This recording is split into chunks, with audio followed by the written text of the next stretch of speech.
drug dealer one time. I was hired. You don't understand. You're looking at me like you judge me.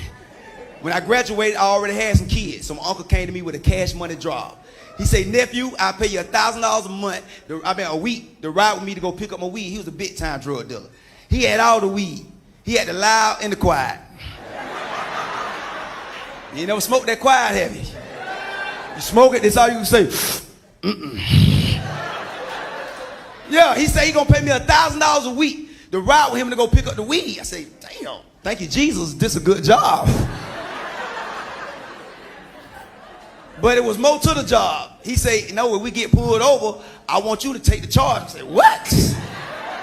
He said, no, I want you to take the charge because you ain't never been in trouble. So if you get caught, they're going to let you out on probation. I said, you saying you're going to pay me $1,000 a week and we get caught with the weed, they're going to let me out on probation. He was like, yeah. I said, well, can we get this in writing, signed by parentheses? So I took the job. This is the best job in the world. I'm making $1,000 a week.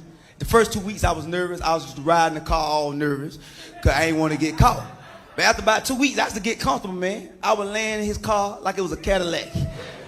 It wasn't up with a Buick LeSabre, but I was laying like it was a Cadillac. I got so cocky with my job, I told all my friends who went to college, I said, y'all need to get y'all life together.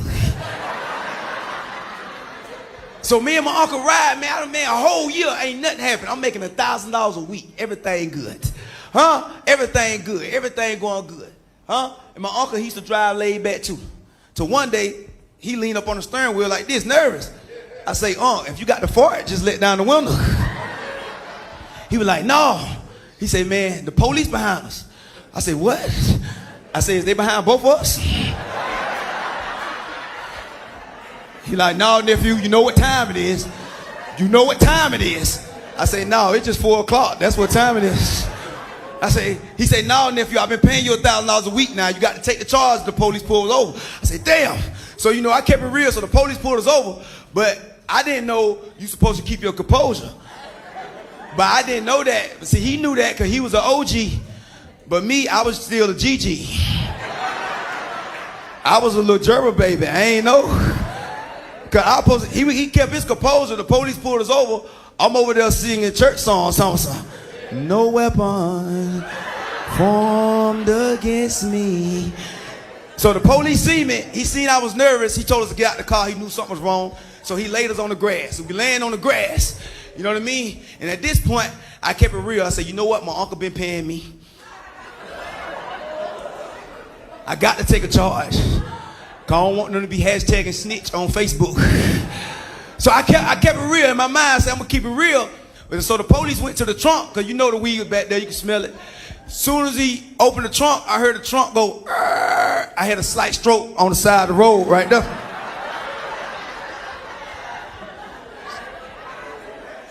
But I woke up. I said, I'm going to keep it real. My uncle been paying me $1,000 a week. I got $1,000 in my pocket for this trip right here. It ain't nothing but weed anyway. But this when the game changed. The police looked in the trunk and said, good God, they got pounds of marijuana and crack cocaine. I like, hold up, wait a damn minute. So I ain't have no crack in my application now.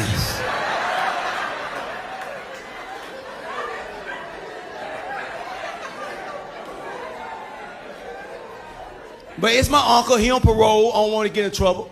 I'ma still take possession. He gonna have to put some more money on my 401k or something. But I say, even though crack cocaine enough, they still gonna let me out on probation. But this when the game changed. The police said, whoever on this is, they gonna at least get 10 years in prison. I said, woo, woo. So I took the $1,000 out of my pocket he had paid me. And I slid it back to him like this right here.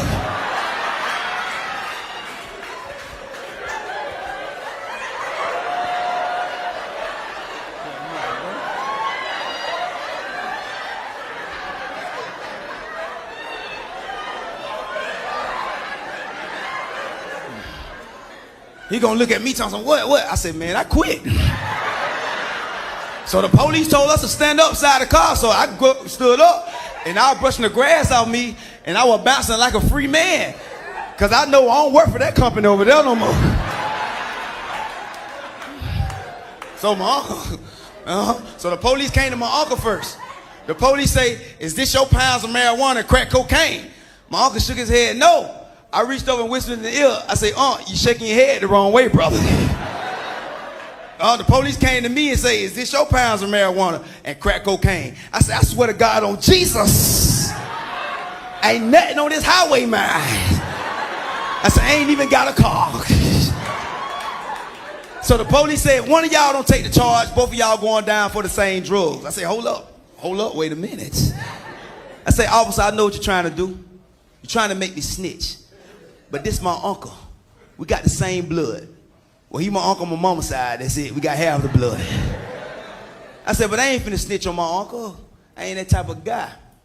I said, but I tell you one thing. One thing I know for sure. It ain't mine.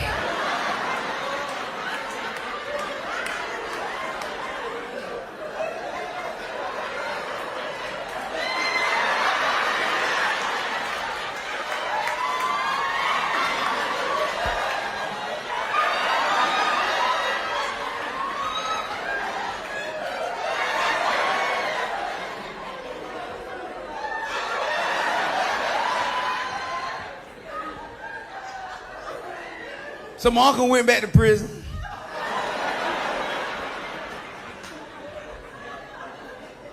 I got back home, all my cousins talking, man, that messed up, man. You could have took that charge for All the aunties are taking all the younger guys. You know why, ladies? Because they don't do all that talking when we come over there. Y'all young girls, mid-20s, early 30s, we come over there, y'all got a speech every once in a while.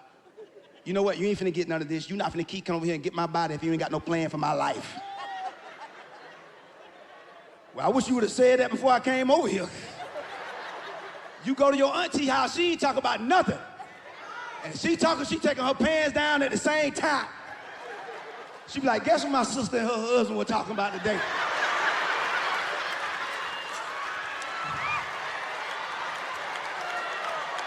Somebody, they don't want to have their family reunion at their house this year. I told they got the biggest backyard. We should have it over there. Go ahead, take your time, it's yours. Hold up, stop, that's rough. Stop. Go hit that switch and turn that ceiling fan off of it. Now come over here and drink some of this carrot juice to get that lemon pepper taste out your mouth.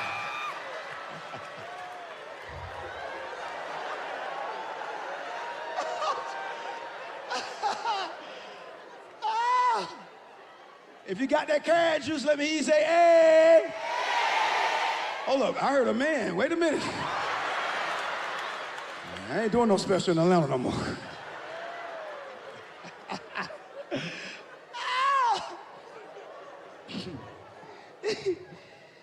If you're a hard-working, ambitious, and creative woman, let me hear you say, hey. To all the hard-working, ambitious, and creative women, y'all might be mad when I tell y'all this one. I don't like this joke right here. You ready to go? Whoa! The whole front row like the left. Now, hold up, man. My phone locked up. You can't get mine. Wait a minute. Boy, that cell phone. You ain't going through my cell phone. I swear to God. No, buddy. Man, my ex tried to go through my phone. Man, her goddamn friend done told about a girl I was talking to. I caught her going through my phone. I said, girl, you don't give me my phone. She went into the kitchen and this girl got a knife.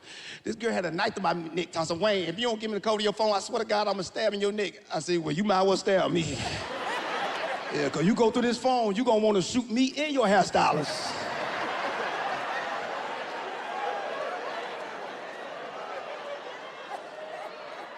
You be getting the hairstylist too? Hey, but fellas, I say this though. I say this every show, man. If you gonna cheat, stop getting mad when she cheat back. Get out your feelings, because she gonna do it. It ain't gonna be with no guy from the NBA team or nothing like that. No. It's gonna be with that dude that work at Popeyes. And he gonna beat that coochie like some flour. You think you could get your girl coochie better than that bro dude from Popeyes? Are you stupid? You think you could lick your girl titty better than that bro dude from Popeyes? Are you stupid? When that bro dude from Popeyes get your girl titty, he squeezes.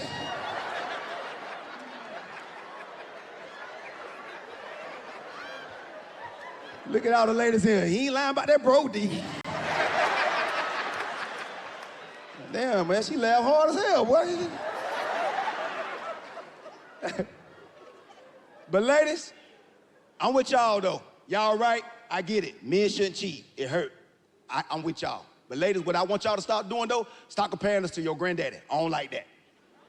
Yeah, I swear the men back then was so much stronger. I don't be talking. My granddaddy with my grandma 50-something years, he ain't never cheated on my grandma. And your granddad didn't have a cell phone with his location on it either. Your grandma ain't know where your granddaddy was at. Your granddaddy was on a horse. Your granddaddy came back for cheating on your grandma on that horse. Your grandma like, where you was at? He tell her anything. Fishing.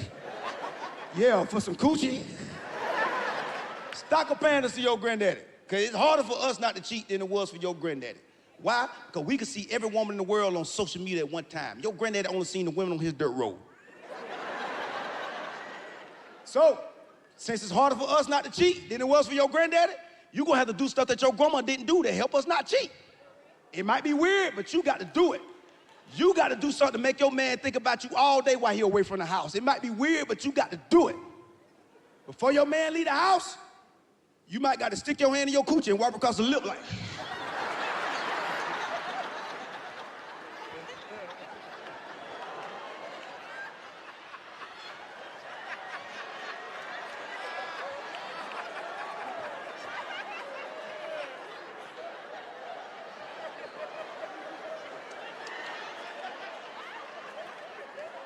Like, man, why you did that? You be like, oh, so you